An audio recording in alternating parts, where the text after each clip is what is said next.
Nah, perkenalkan saya Aldi, di sini perwakilan dari Bantai. Oke, perkenalkan, halo teman-teman, nama saya Raka Adi Bagaskara, panggil aja Raka. Saya dari Bantai Airsoft juga. Film tuh yang tembak-tembakan yang banyak. Sekarang ngeliat tuh kayak, wih keren gitu. Oke. Nah cuma, kalau tentara beneran kan takut mati ya. Jadi mendingan apa nih yang tembak-tembakan yang nggak mati gitu. Oh ya udah ternyata ada nih gitu. Nah ini tuh dia itu berusaha mendekati aslinya. Jadi makanya seberat ini kalau nggak salah sekitar 6 kg. Wah, kira harga barunya itu mungkin bisa di Champi Toysaurus itu atau di Warstrike mungkin sekitar 12 juta. Wow. Mungkin kehilangan sesuatu, mungkin ada pengalaman buruk atau apa itu. Tapi kehilangan itu bisa kita jadi pelajaran. Jadi kita bisa offset loss tersebut, bisa kita jadikan pelajaran untuk mendapat profit yang lebih tinggi atau dapatkan benefit lebih tinggi.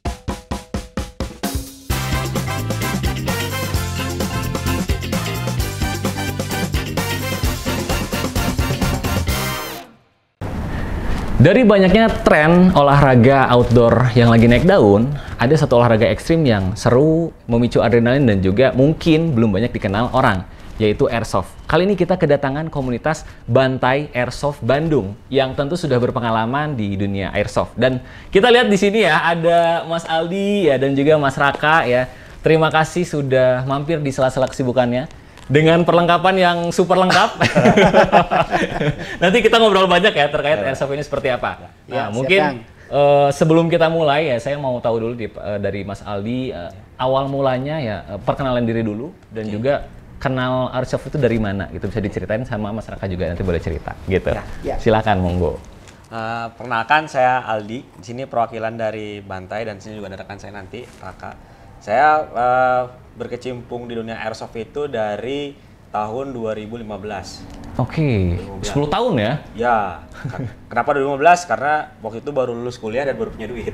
Oke. Jadi baru punya uang sendiri biar bisa ikut Airsoft gitu. Terus lihat dari ya dulu medsos, YouTube seperti itu kan.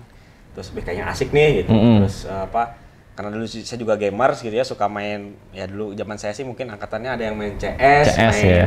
Apalagi kalau di Bandung Komando tuh CMD tuh, nah itu tepat buat main game net gitu. Nah kayaknya asik nih gitu kalau main secara realnya, nggak cuma di game aja gitu. Ternyata saya search gitu di Google, pertama kali Airsoft Bantai, Airsoft Bandung, munculnya Bantai, jadi udah saya apply situ. Oke.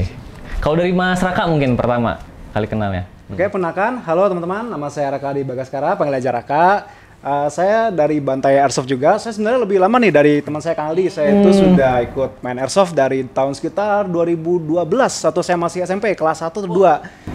SMP boleh ya berarti ya? Boleh, Kang. Kalau dulu kan emang namanya mainan ya. Jadi orang kita punya pistol-pistolan atau apa gitu kan istilahnya dulu tuh.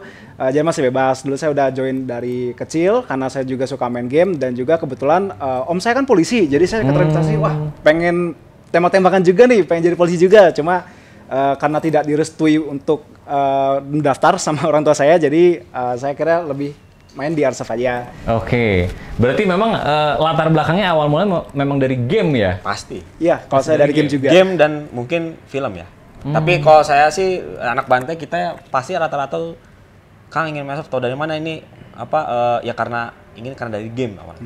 Oke. Atau mungkin dari anggota keluarganya juga. Om saya kan polisi, terus juga almarhum kakek saya dulunya Brimob. Jadi saya terinspirasi gitu untuk jadi seperti orang yang menjadi pelindung masyarakat dan juga bisa berkontribusi untuk keamanan negara. Oke. Terus kalau dilihat dari komunitas Bantainya ini berarti berdiri sejak 2009. 2009. Ya. Namanya tuh kenapa Bantai gitu kan kayak identik. Nah, gimana gitu? Ini saya mau ingin jawab ya, kakaknya. Iya, silakan. Main lama ya. Kata lama. Senior ya, senior. Jadi setahu saya tuh, jadi Bantai itu kepanjangannya tuh Bandung Extraordinary Airsoft. Oke.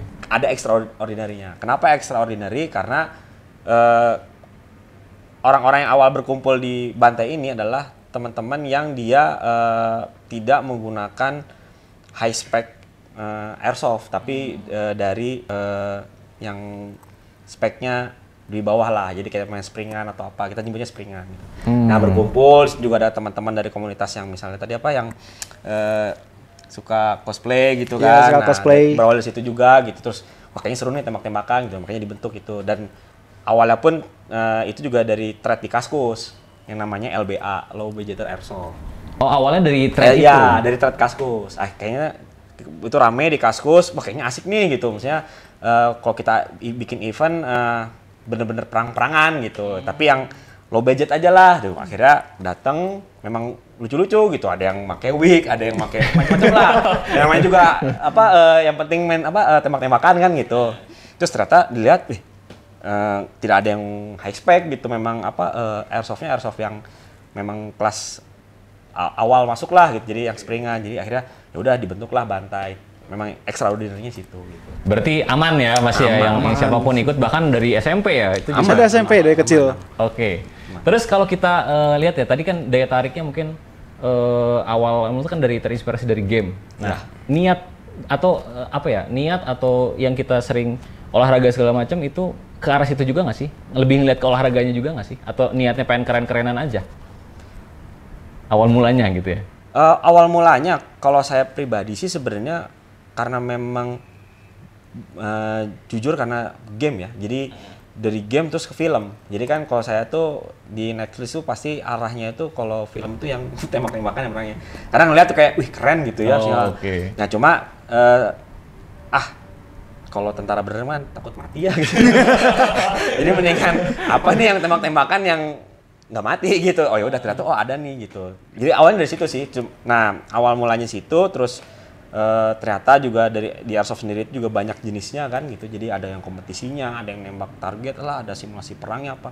Wih ternyata rame gitu. Jadi ya kalau saya sih pribadi memang awalnya dari game dan film. Gitu. Oke. Kalau dari masyarakat niat awalnya olahraga juga gitu atau selain dari ketertarikan yang tadi gitu? Kalau saya niat awalnya lebih ingin have fun aja sih. Jadi kalau teman-teman saya lain, kalau yang laki-laki biasanya kalau have fun-nya main basket, main bola. Kalau saya kan kira apa ya, kayak mainstream lah. Saya pengen anti mainstream gitu, pengen yang lebih asik lagi, yang lebih unik.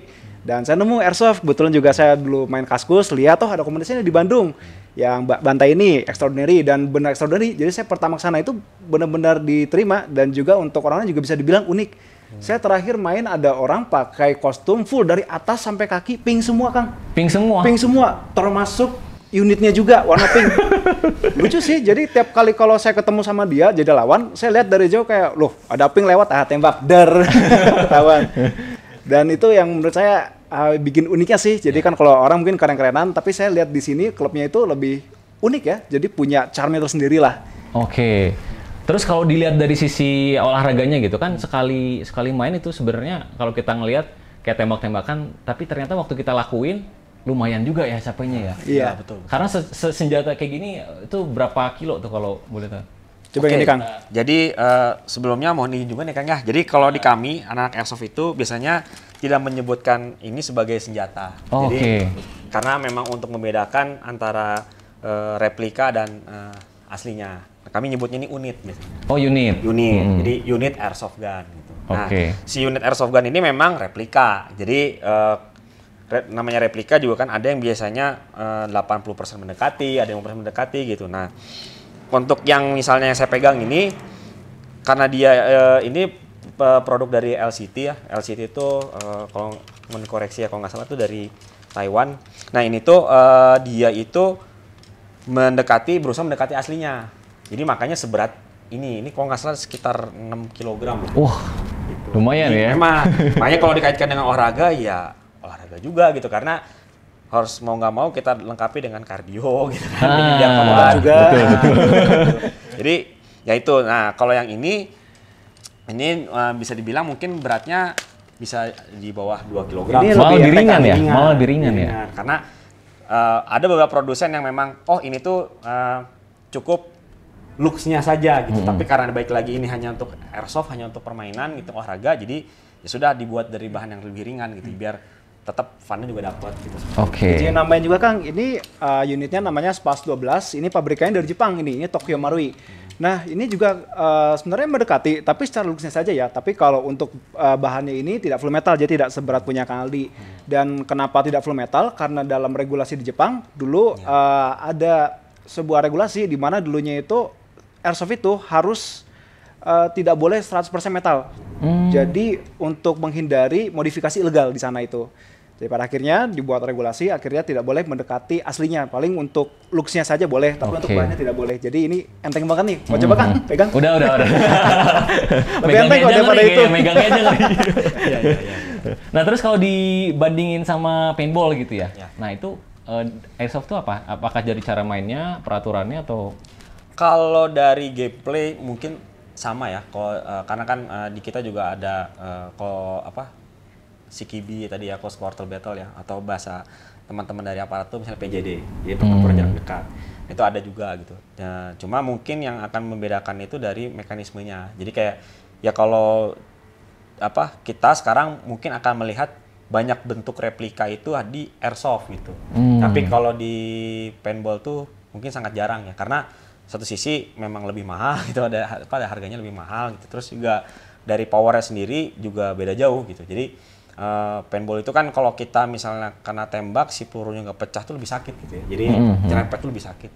Nah sedangkan kalau airsoft ini kita punya regulasi yang membatasi si peluru ini memang tidak boleh sampai melukai lawan gitu. Jadi fun-nya itu tetap terjaga walaupun ternyata replika gitu, tapi fun-nya tetap terjaga gitu dan aman gitu, safe buat dimainkan untuk semua orang gitu. Oke, tapi kalau misalkan kena tembak ini nih dari jarak berapa boleh nembaknya?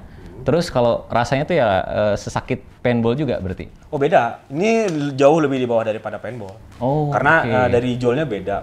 Mohon koreksi juga ya nanti. Setahu saya tuh kalau paintball itu karena dia diameter pelurunya itu 8 mili kan, terus juga dia beratnya juga lebih berat ya karena cat kan. Terus itu tuh bisa sampai 6 atau 8 joule lah gitu. Nah, sedangkan kalau airsoft sendiri kan kita tuh menyepakati maksimal 2 joule gitu. Dan itu pun pelurunya pun 0,25 gram. 0,25 gitu. Jadi nggak melewati 1 gram gitu. Terus udah gitu diameternya 6 mili gitu. Terus dia terbuat dari plastik. Jadi sebenarnya kalau dari efek sakit sih memang di bawah seperti paintball gitu. Berarti semua pelurunya isi pelurunya sama ukuran? Sama. Oh, sama semua. Yang membedakan tuh cuma beratnya. Jadi biasanya nih yang teman-teman yang misalnya awal pemula nih kita mau pakai misalnya yang springan, itu rata-rata berat pelurunya tuh di 0,2 gram. Oke. Kalau dulu mungkin pernah atau ini akan pernah lihat di medsos tuh ada yang perangan anak-anak itu yang di truk atau apa yang habis lebaran biasanya itu. Nah, itu sebenarnya airsoft juga. Oh. Yang ada pistol kokang. Kayaknya saya dulu pernah gitu juga deh. Nah, itu sama. Yang cuma gitu. Ya betul. Diameter pelurunya sama. Ya, di 5,95 mili, tapi beratnya itu biasanya di 0,12 gram. Ini lebih ringan lagi.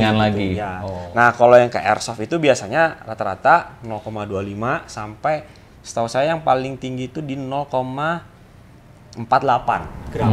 Nah, 0,48 itu biasanya yang makainya tuh yang sudah bentuknya seperti sniper ya, karena dia jarak jauh, terus buat melawan angin, buat melawan semak, luka seperti itu. Itu berarti yang jangkauan sniper itu bisa jauh banget ya Mas ya? Nah, dan dia nanti dibatasi, kalau di kami itu jarak tembak minimal itu 15 meter. Jadi kalau lebih kurang dari itu bahasanya kita sebutnya freeze tuh. Kayak kamu kena gitu, freeze gitu.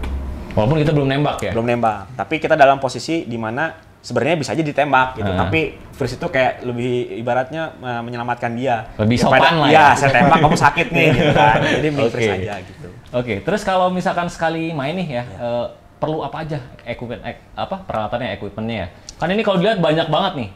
Ya. Nah, kira-kira apa aja nih yang bisa di... Kalau untuk sebenarnya kalau standar buat main itu safety pribadi sih. Jadi kayak kebetulan saya bawa cuma nggak ini ya. Jadi ada namanya safety glasses atau goggles ya. Jadi itu wajib. Itu dan juga murah, nggak terlalu mahal ya. Cuma biasanya kalau kita mau main itu nanti akan dites dulu. Jadi nggak sembarangan kacamata. Jadi biasanya anggaplah ini safety glassesnya gitu ya. Ini beli berapa? Oh ini mahal. Nah kami itu biasanya kalau ketemu anak baru yang dia ini nggak langsung oke, boleh main, tapi pasti akan dites dulu. Kita cari siapa yang kekuatan si airsoftnya itu mepet sama regulasi gitu. Misalnya anggaplah paling kencang gitu. Tembak, kalau tembak nggak pecah aman. Tapi kalau pecah dia nggak boleh main. mencari si glasses-nya pelindung matanya itu yang benar-benar safety. Oke. Itu paling wajib itu satu. Terus yang kedua paling untuk menjaga ya, biasanya kita pakai ada namanya masker jaring kawat di sini. Tapi itu opsional. Cuma ya kita biasanya menyarankan ke anak-anak baru itu wajib. Jadi wajib, karena kan ya namanya juga baru mengenal ya, takutnya kaget atau gimana, kapok kan gitu. Terus sisanya sih ya topi, jaket, aman, sarung tangan lah gitu. Sepatu wajib kan juga? Ya sepatu. Oke. Sisanya kayak peluru segala macam gitu. Peluru itu iya. tuh ada HT juga gitu kan? Oh ya, ini hanya untuk ya maksudnya ini biasanya ada yang memang untuk aksesoris saja, tapi di beberapa kesempatan sih memang juga buat komunikasi gitu. Secara regu buat cari tahu lawan di mana. Cuma kalau untuk buat syarat bermain airsoft enggak. Jadi yang penting perlindungan diri dulu. Nanti setelah ini udah lengkap gitu ya, misalnya sarung tangan motor juga nggak masalah gitu ya. Terus sepatu gitu, jangan pakai sandal gunung ya, tapi sepatu gitu ya. Yaudah aman, gitu. Bisa ikut bermain gitu.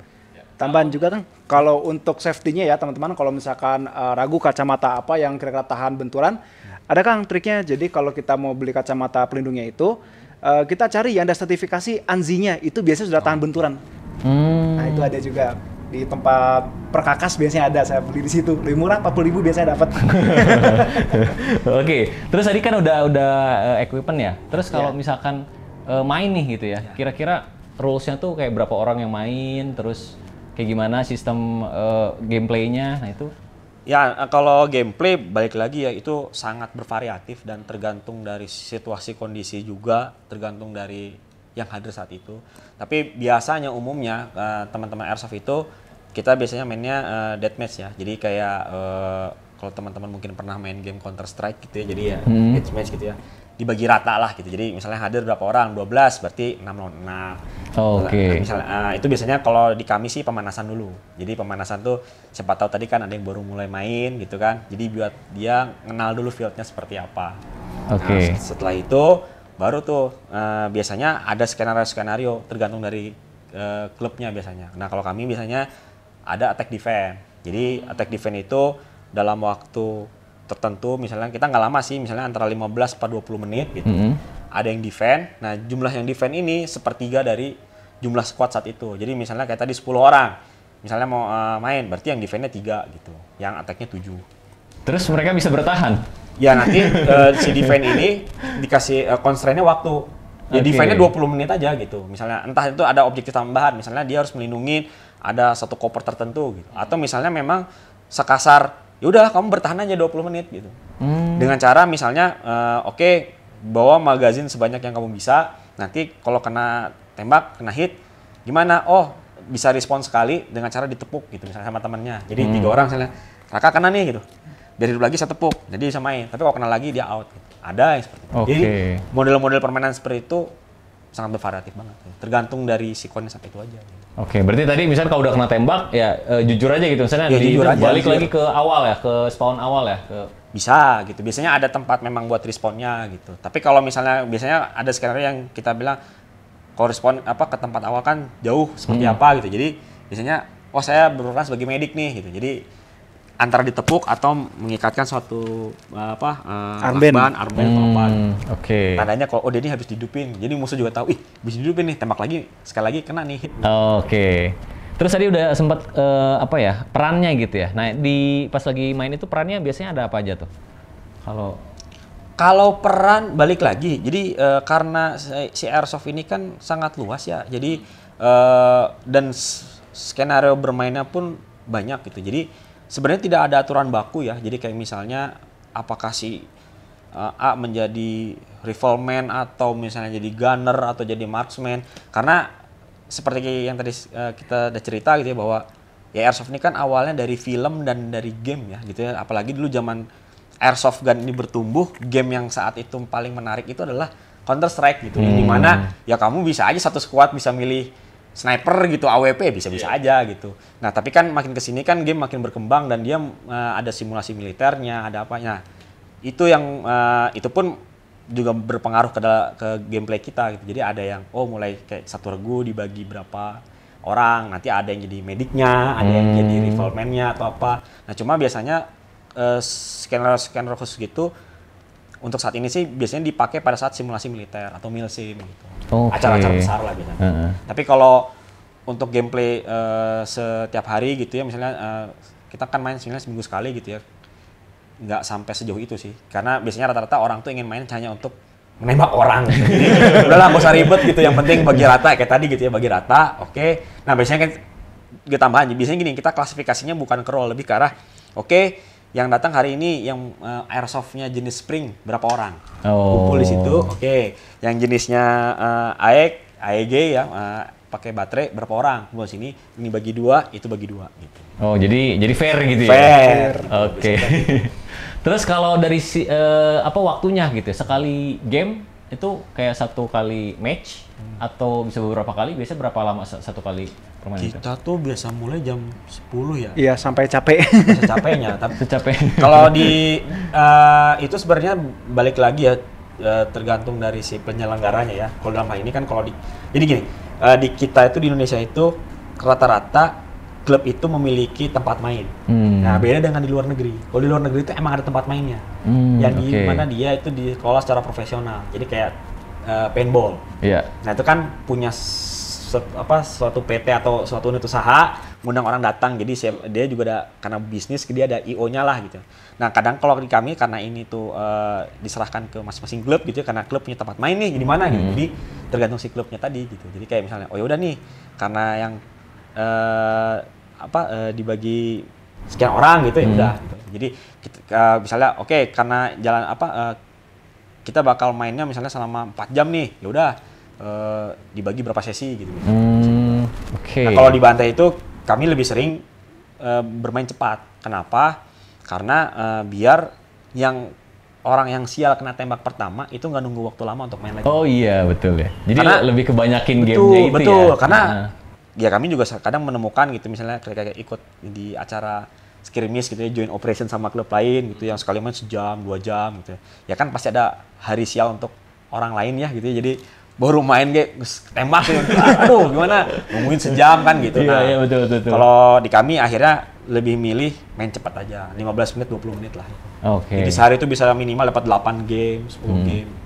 Terus kalau dari sisi ini nih, kelasnya nih, misalkan ada orang yang tertarik lah pengen ikut komunitas ya bantai misalkan. Kelasnya kan yang pertama otomatis nggak ngerti apa-apa kan, pemula. Apakah dibedain klasifikasinya, untuk yang baru jangan lumayan, misalkan ada kelas khusus dulu nih, kayak kenal area segala macem, atau seperti apa di bantai mungkin? Kalau di bantai itu, biasanya kami misalnya ada yang ingin bergabung itu, pasti akan kami suruh datang dulu, dengan tidak bawa perlengkapan apapun. Karena biar mengenal dulu, misalnya ternyata yang harus disiapkan ini gitu. Terus kayak tadi ya, misalnya perlengkapan pribadinya seperti apa gitu. Dan baru setelah itu, dan biasanya pun itu harinya beda dengan hari permainannya. Kita bisa nyebutnya sukir. Sukir itu Sunday skirmish, karena biasanya rata-rata main skirmishnya itu hari Minggu. Jadi kita singkatnya sukir. Nah, biasanya anak-anak baru itu kita kumpulin itu nggak pas ada satu sukir, kita ada kopdar biasanya. Nah, itu didatang briefing dulu. Bawa ini udah gitu. Nah, pada hari H biasanya yang kita wajibin tuh perlengkapan pribadi dulu. Unit itu pinjam dulu.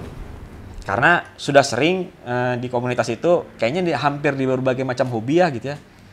Karena nggak ada yang mengarahkan, jadi langsung beli yang mana bagus, gitu, bagus gitu. Bagus kepake mending, ini udah bagus nggak kepake gitu. Karena nggak ngerti kan sayang juga gitu. Jadi makanya ya tadi karena baik lagi ya cerita kayak misalnya, saya masuk nih karena game CS, saya seneng pakai AWP gitu. Pas datang, kayaknya sniper menyenangkan ya. Pas datang, pas main dikasih sniper, boro-boro dapat 1 gitu. Berat juga snipernya. Ya susah itu gitu. Jadi makanya kami daripada yang anak baru ini salah memulai, lebih baik kita pinjemin dulu sekali 2 kali 3 kali game lah. Maksudnya beberapa hari sampai dia akhirnya tahu, kayaknya Kang saya cocok main spring shotgun gitu. Atau saya lebih cocok misalnya main rifle gitu. Nah, baru nanti kita kasih tahu, ini. Tapi untuk klasifikasi kayak kamu yang baru kumpul, enggak sih. Karena di kami biasanya itu pasti bagi rata gitu. Kayak yang baru ada berapa orang? 6 orang bagi 2, 3, 3. Jadi dan biasanya pun nanti akan diikutkan ada penanggung jawabnya, si seniornya gitu. Jadi kayak ini titip ya, jadi ajarin. Karena ada beberapa peraturan di Airsoft tuh, kalau di kami itu ada namanya RSSF. Jadi R yang pertama tuh responsible, Jadi semua orang tuh bertanggung jawab atas dirinya masing-masing, gitu ya, keselamatan masing-masing. Yang keduanya itu S-nya tuh safe. Jadi ya kita harus mainnya bukan untuk melukai lawan dan diri sendiri gitu. Jadi harus safe, terus smart juga. Smart dalam arti ini ya walaupun ini olahraga tembak-tembakan gitu ya heureuy gitu, tapi ya harus pakai taktik juga gitu. Jadi harus bisa mengenali mana kawan, mana lawan gitu kan. Dan yang terakhir tuh fun gitu. Jadi mau gimana pun, mau se-epic perangnya seperti apa, combatnya baik lagi ya kita main tuh nyari teman gitu, nyari keluarga baru gitu, bukan untuk nyari nambah musuh gitu. Nah itu aturan itu yang selalu kita pegang kasih doktrin ke anak-anak baru. Terus mungkin Mas Raka kan ikutnya dari SMP ya? Iya, dari SMP. Waktu kayak pengalaman pertama gitu kan tadi udah dijelasin kan, nggak langsung bisa langsung ke lapangan, pokoknya lihat dulu, nyobain segala macam. Nah itu gimana? Ada yang bisa diceritain nggak waktu awal-awal banget? Nah kalau saya awalnya itu lumayan unik Mas. Jadi untuk dulu itu saya pertama main tuh memang sudah tahu airsoft seperti apa, karena dulu suka lihat teman juga benar main airsoft. Terus saya lihat peralatannya ini aja gitu. Jadi dulu tuh saya mikir yang penting mah saya punya perlengkapan safety, kacamatanya, terus kita pakai sepatu, celana panjang, karena kebetulan saya mainnya dulu di Lembang Mas. Jadi banyak hutan kan, jadi biar nggak kena dahan juga. Untuk unit sendiri, kebetulan saya punya Kang unitnya. Nah jadi untuk unit dulu saya pakai M4 juga, sekarang masih ada, itu legend banget. Warnanya hijau, saya repaint jadi warna hijau. Itu dulu saya pakai unitnya itu punya pribadi. Jadi kalau punya teman lain saya biasanya cuma coba aja sih, penasaran pengen coba misalkan shotgun kayak gimana, sniper kayak gimana. Nanti di sana itu saya pertama kali join itu disambut dengan baik, terus saya dikasih arahan. Jadi sebelum kita main selalu ada briefing dulu. Maupun kita yang baru join atau udah lama pas selalu ada briefing, dan juga ada inilah seperti safety check up-nya gitu, dari kacamata, cek perlengkapan lain, unit gimana, takutnya ada yang trouble kan, kita nggak pernah tahu kalau unitnya ada masalah, tiba-tiba nembak sendiri kan agak nakutin ya. Nah itu ada check up-nya dulu seperti itu. Dan yang pasti sebelum main kita berdoa dulu biar dilancarkan dan dapat fun-nya. Cuma tadi biasanya sebelum mulai juga kita sudah siap semua, udah gear up, udah ready. Kita ada biasanya ngecek power dari masing-masing airsoft, tes FPS-nya berapa. Karena baik lagi kan, karena tadi RSF-nya kan F-nya fun ya gitu. Karena nggak ingin melukai lawan, kita tes tuh semuanya, dicek krono namanya, krono pas itu. Jadi kita kalau ada yang over, antara dia perbaiki di situ juga buat mengurangi, atau ya udah ganti unitnya, atau nggak ada lagi semuanya, ya udah nonton aja gitu, jadi marshal aja gitu. Jadi wasit gitu. Oke. Terus kalau misalnya lagi main nih, ini kan tentu butuh fisik yang yang prima lah gitu kan, kayak nggak bisa asal ikutan aja kan. Apakah ada misalkan cek dulu ya sebelumnya, terus pas lagi main itu kayak lebih ke strateginya seperti apa gitu, taktik segala macamnya itu gimana ininya? Kalau persiapan sih ya jelas ya, kayak misalnya mungkin olahraga tuh ya kardio tuh wajib kali ya. Tapi kayaknya kalau kardio tuh mungkin maksudnya untuk yang lebih serius ya. Karena kan airsoft ini kan ya tadi war game itu, skirmish itu salah satu gameplaynya. Kita juga ada kompetisi menembak targetnya, kayak ada kompetisi shooting taktikalnya ada, terus ada attack airsoft tactical competition itu kayak misalnya mungkin Akang pernah nonton film FBI itu yang gerbek masuk rumah. Nah kita juga ada kill house. Itu ada juga kompetisi sepertinya ada. Jadi sebenarnya kalau ditanya misalnya persiapan fisik apa, ya kalau memang arahnya serius ya memang wajib. Tapi sejauh ini sih yang saya pahami ya, kalau hanya untuk sekadar fun game aja gitu, sebenarnya cukup juga gitu. Asalkan ya jangan terlalu lincah lah ya. Karena biasanya tuh makin jago orang tuh makin sedikit gerak gitu. Kayak pemain bola juga, Messi kan semakin jago nggak lari sana sini kan gitu. Dia diam aja, dia udah paham gitu. Bola kemana, temannya kemana gitu. Jadi airsoft pun sama gitu. Biasanya gitu. Jadi makanya kalau di kita sih selain tadi ya misalnya ada yang ingin nyiapin fisik gitu, itu bonus gitu, keren. Tapi kalau misalnya enggak gitu ya, paling kita lebih ke arah mindset sih, kayak musuh masih jarak 30 meter ngapain ditembakin, toh nggak nyampe. Jadi tunggu dulu aja, atau kita nyari suatu sudut di mana dia nggak tahu, kita flank gitu, bisa tembak dari dekat apa gitu. Jadi lebih smart gitu ya. Lebih smart. Gitu. Dan yang paling wajib sebenarnya fisik satu, sehat. Nah, itu aja. Sehat pun juga sehat. Di field biasanya jarang lari, 90% jalan. Sekalian lari kalau ketahuan aja. Ya. Jadi saya ngedap-ngedap biasanya dari samping jalan. Karena saking amannya airsoft tuh Kang, misalnya jarak 20-30 meter lah, musuh nembak tuh pelurunya kelihatan. kita jadi bisa menghindar, menghindar. bahkan kadang kalau yang namanya kita fun ya, pelurunya ditangkap juga bisa gitu. Jadi herean gitu ya, misalnya kayak gitu juga bisa gitu. Jadi makanya lebih ditekankannya tuh lebih ke biasanya yang intensitas tinggi tuh ke arah gerakan sih. Jadi kayak kita ngebaca, kayaknya si Anu lewat sini nih. Kita harus bisa mendahului, makanya baru sprint lari apa atau apa. Tapi sisanya sih kayak untuk lari kejar-kejar musuh kayak jarang banget sih biasanya. Gitu. Terus tadi kan sempat disinggung kompetisi nih ya. Ya. Nah, ini berarti kompetisinya udah di di level apa nih kalau kompetisi airsoft? Kalau di kita itu karena bernaung di bawah Kormi ya, jadi kemarin juga baru ada acara kan ya, acara Fornas ya. Itu memang setiap induk itu ada kompetisi nasionalnya. Nah kebetulan kalau di Porgasi itu kita punya 4 cabang cabur misalnya. Yang pertama jadi kita kalau secara runtutnya itu yang pertama ini ada namanya tadi yang saya sebut KST ya. Itu kayak kita kalau mungkin teman-teman kenal AI PSC mirip lah seperti itu gitu. Jadi kita nembakin target. Di situ gimana caranya kita ready membawa unit kita dari kondisi yang udah ready gitu, magasin terpasang, udah di load siap menembak sampai kondisi di mana itu belum ready gitu. Jadi kayak latihan speed reload lah macam-macam. Yang kayak banyak di konten tuh. Gitu ya. Speed reload. Nah, itu ada di KST. Nah, nanti makin ke atasnya itu tadi ada yang misalnya namanya ATAK. ATAK itu Airsoft Tactical Competition. Jadi itu udah mulai lebih aplikatif. Jadi ada ruangan-ruangan di mana kita satu regu ada 4 orang itu buat bersih kill house, clearing the room kayak gitu-gitu. Ada terus di bawahnya itu selain ATAK ada kill house itu ada namanya marksmanship. Jadi ada target banyak. Nanti ada temannya yang ngasih tahu kalau targetnya itu bukan yang C misalnya, tapi yang D gitu. Atau dia nggak nyebut misalnya ciri-cirinya pakai topi berkumis, kacamata, telat. Nah, cari gitu. Ada gitu. Kan lebih aplikatif lah itu. Nah, yang terakhir itu ada namanya ABAC, itu Airsoft Battle Competition. Biasanya itu penerapan dari yang tadi. Itu biasanya 5 lawan 5. Jadi ada stage-nya 5 lawan 5 tempur gitu.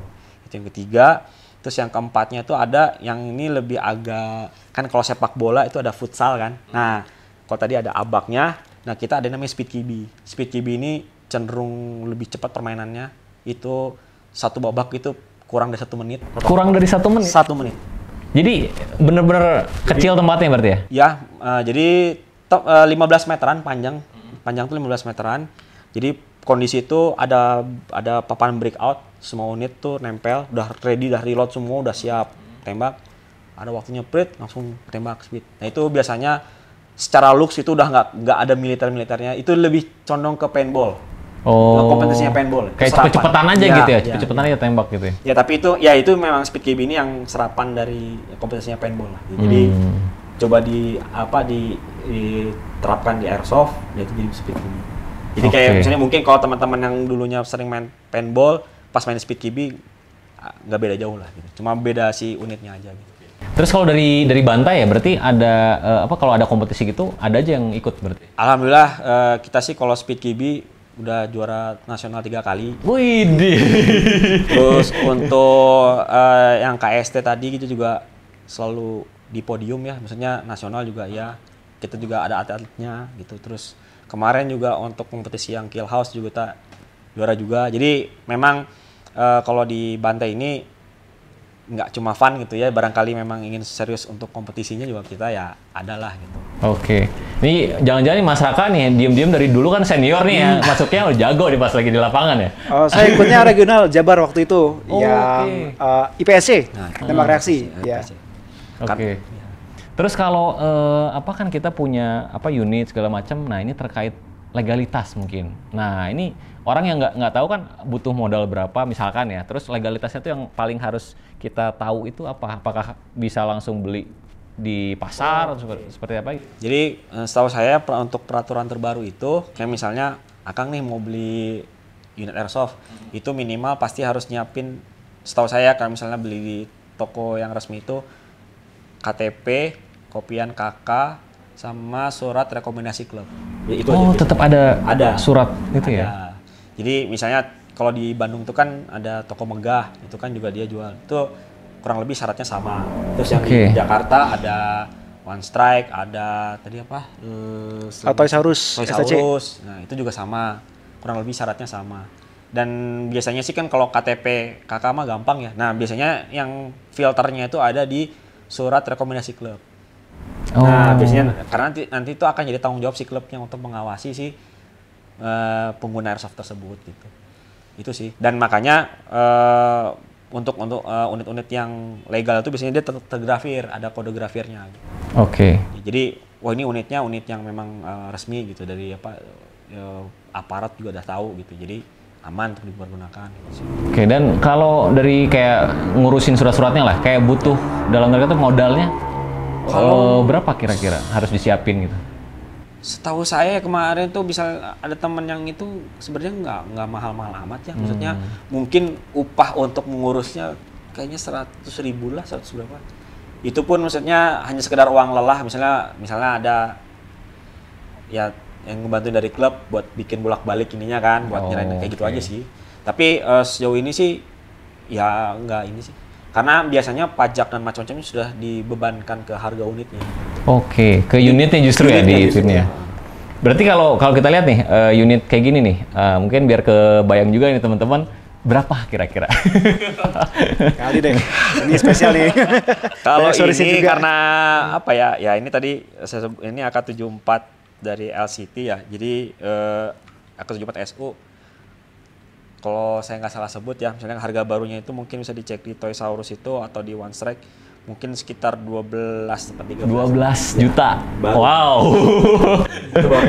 Belum yang ini ya, apa aksesoris segala macam ya? Belum seperti optik, seperti apa flashlightnya atau peredam, wah macam-macam itu belum. Baru standar aja.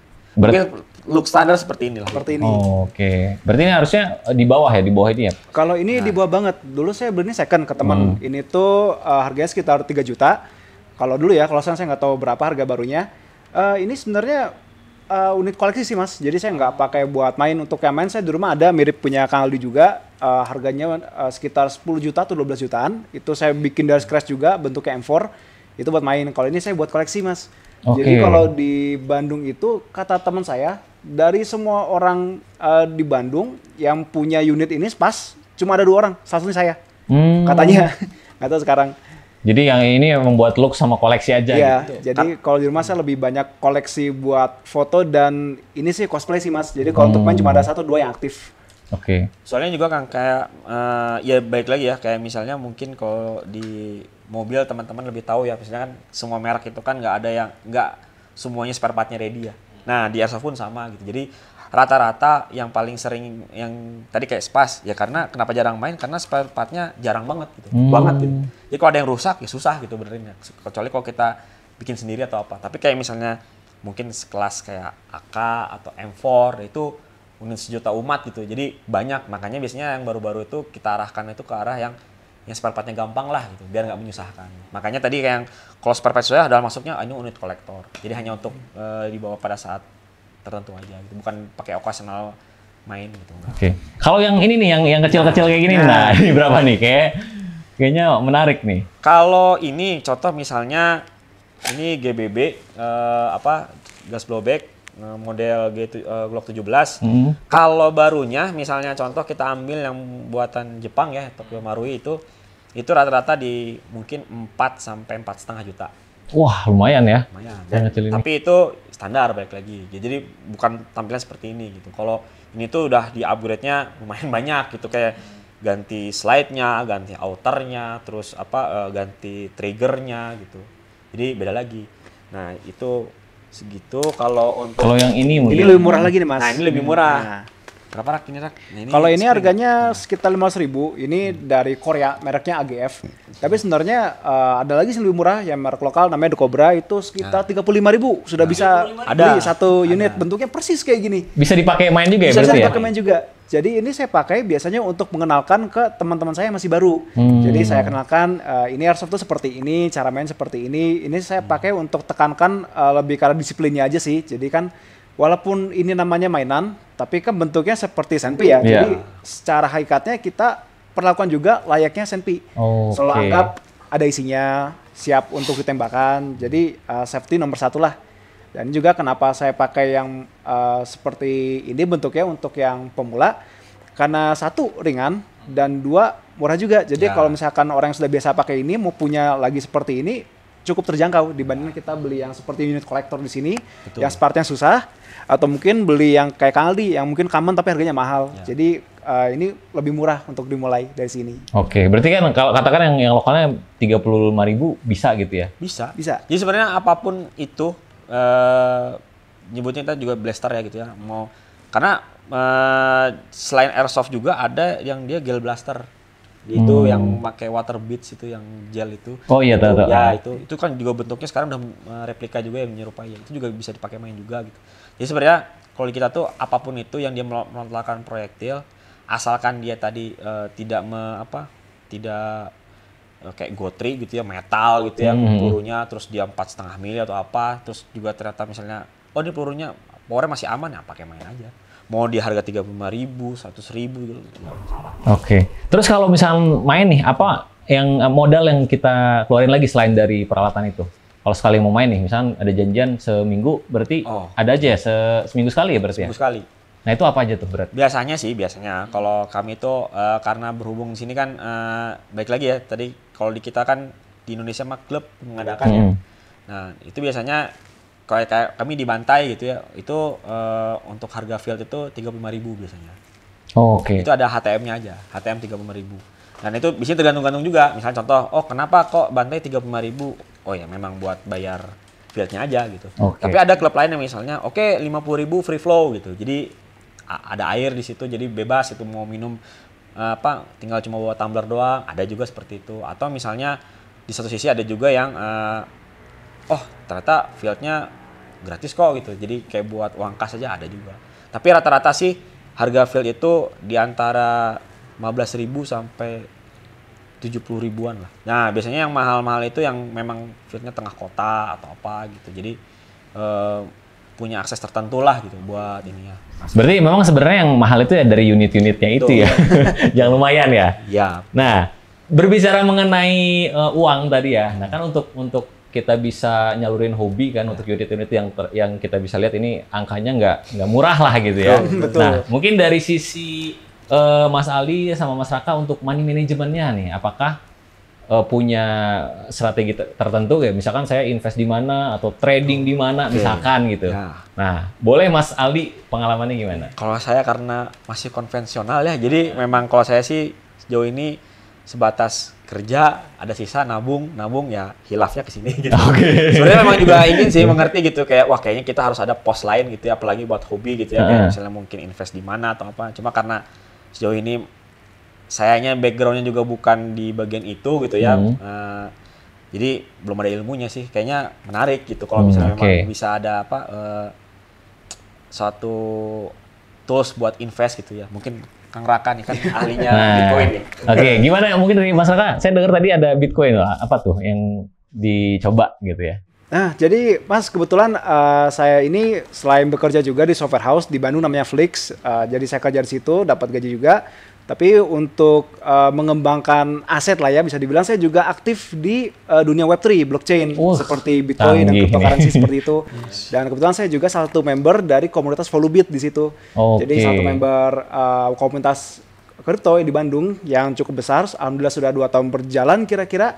Jadi saya sudah kenal juga nih dengan manajemen aset seperti itu. Saya biasanya bukan trading sih, lebih ke arah investing DCA seperti itu, dikit-dikit ada sisa uang, saya alokasi dari gaji mungkin berapa untuk kebutuhan hidup, beberapa untuk senang-senang, dan satu lagi yang paling perlu itu ada untuk invest di tiap bulannya. Jadi biasa beli kripto yang stable coin lah, seperti Bitcoin, Ethereum, atau mungkin USDT kadang-kadang. Jadi, tapi nggak cuma itu sih, nggak cuma kripto, ada lagi di reksadana. Jadi saya coba bikin dari uang yang saya sisihkan itu bisa berkembang lah, jadi ada pasif income-nya kayak gitu. Terus tadi dengar mungkin bagi teman-teman yang belum tahu ya, DCA itu kan dollar cost averaging ya. Jadi kita konsepnya tuh nabung ya apapun itu asetnya.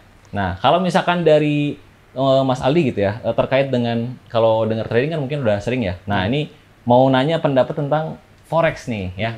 Forex kan ya trading ini mata uang. Nah, kira-kira seperti apa? Apakah suatu saat tertarik untuk coba misalkan? Nah, atau Seperti apa nih? Untuk salah satunya juga kita mikir untuk menyalurkan hobi juga gitu.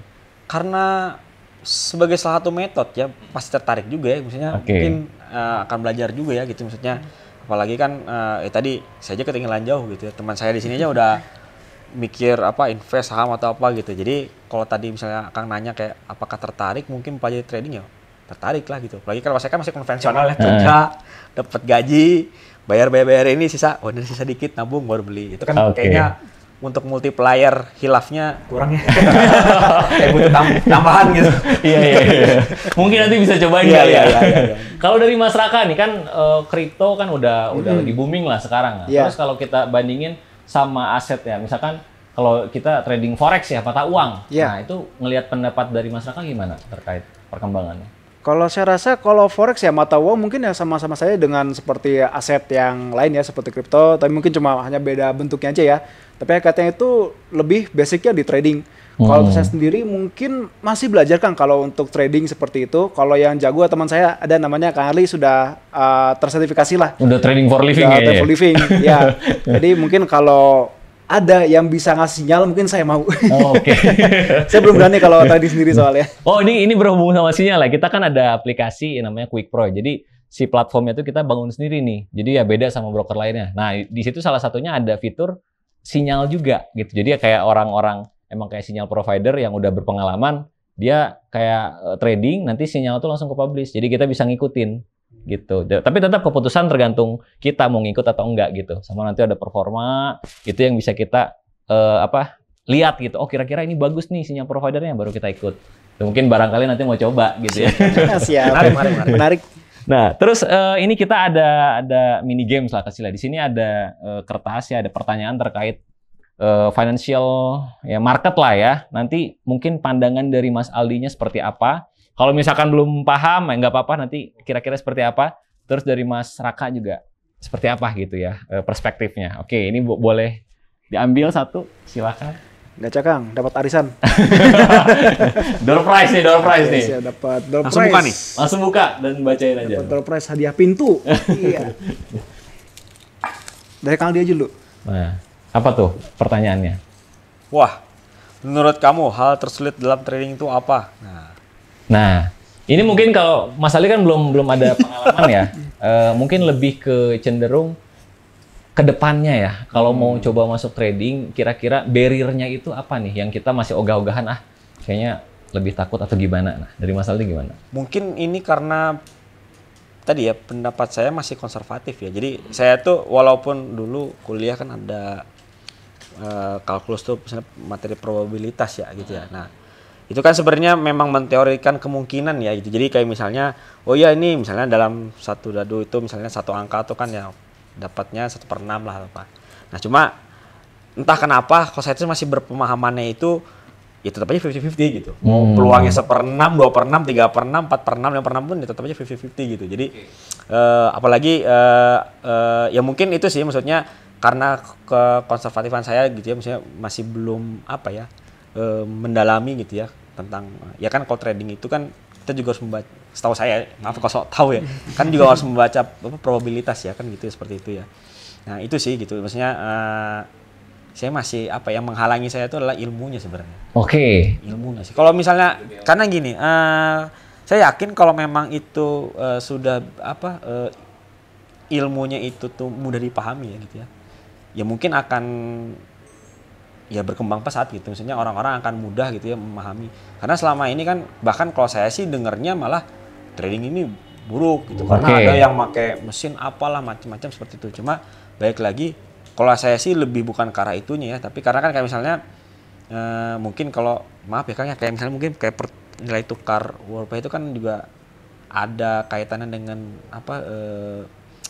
kejadian ya gitu ya, dan saya pun di situ kurang bisa ngebaca juga gitu. Oke.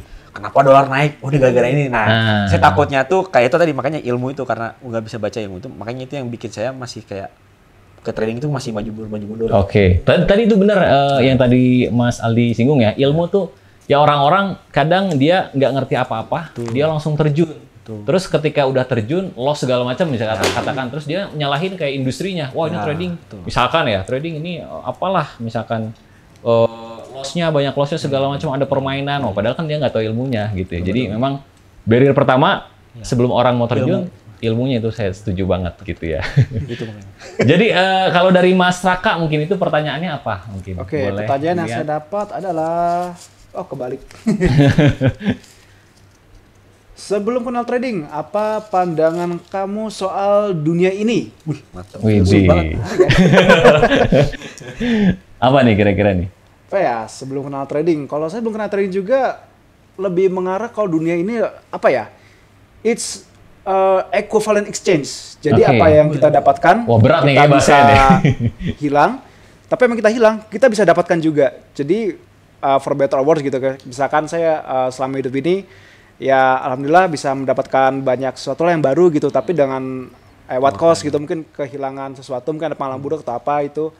Tapi kehilangan itu bisa kita jadikan pelajaran. Jadi kita bisa offset loss tersebut, bisa kita jadikan pelajaran untuk mendapat profit yang lebih tinggi atau dapatkan benefit lebih tinggi. Wah, ini keren ini. Nanti jadiin highlights kayaknya.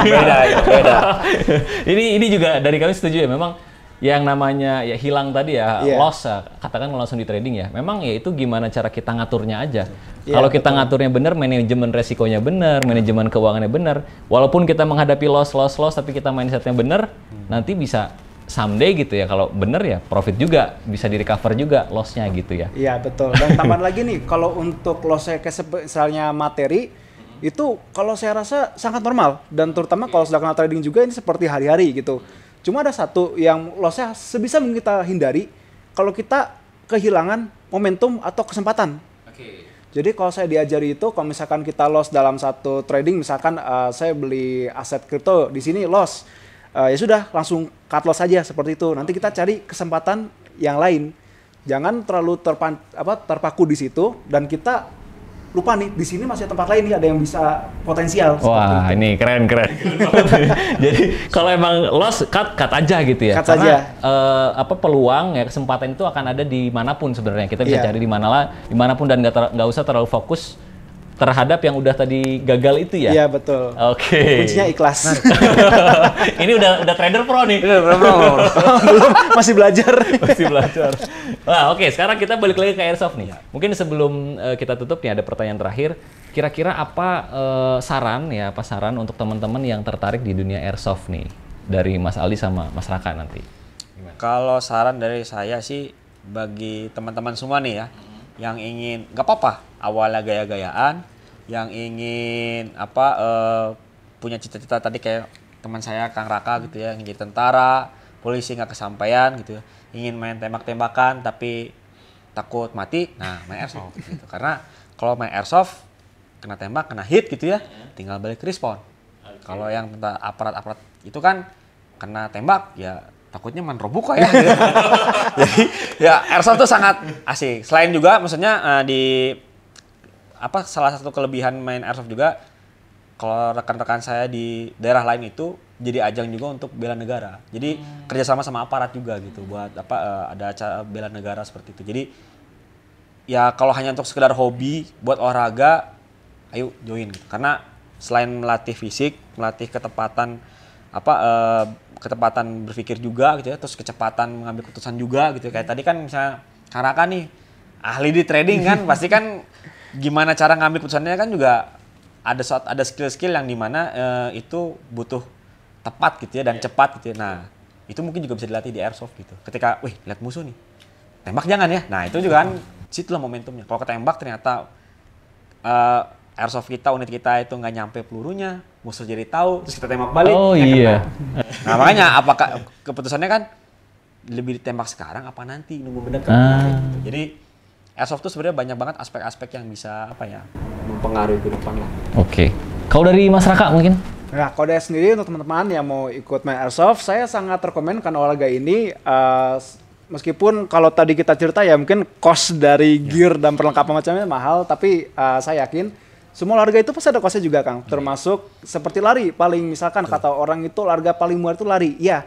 Tapi nggak ada yang bilang sepatunya berapa harganya kan, ada yang mahal juga kan. Iya, betul. Sama seperti airsoft juga ada costnya, tapi sama seperti olahraga yang lain, kita di sini itu juga ada levelnya lah untuk masuk, pasti ada yang murah dulu lah. Kalau nggak ada pun kita bisa pinjemin biasanya. Jadi kalau ada yang mau coba, bisa ikut main dulu sama kami, nanti kita ajarin caranya, kita pinjemin dulu biar tahu cara pakai dan juga kira-kira mainnya gimana sih serunya. Oke. Dan karena airsoft ini kita dapat fun dan juga karena basicnya ini olahraga, kita dapat investasi paling terbaik menurut saya dalam hidup ini. Apa? Kesehatan. Kita bergerak, kita sehat. Nah, itu paling bagus investasinya. Berarti itu yang utama sebenarnya, terlepas dari harganya segala macam, tapi yang penting sehat dulu ya. Sehat dan waras. Sehat dan waras. Oh ya, kalau mau gabung gitu ya, IG-nya mungkin apa bisa disebutin? @Bantai Airsoft. @Bantai Airsoft. Airsoft. Ya. Nggak ada Bandungnya? Nggak ada. Bantai Airsoft aja. Oke. @Bantai Airsoft. Di Instagram ya? Instagram. Oke, sekali lagi mungkin terima kasih Mas Aldi ya, Mas Raka juga udah mampir di sela-sela waktunya ya. Sampai ketemu di episode selanjutnya. Bye-bye.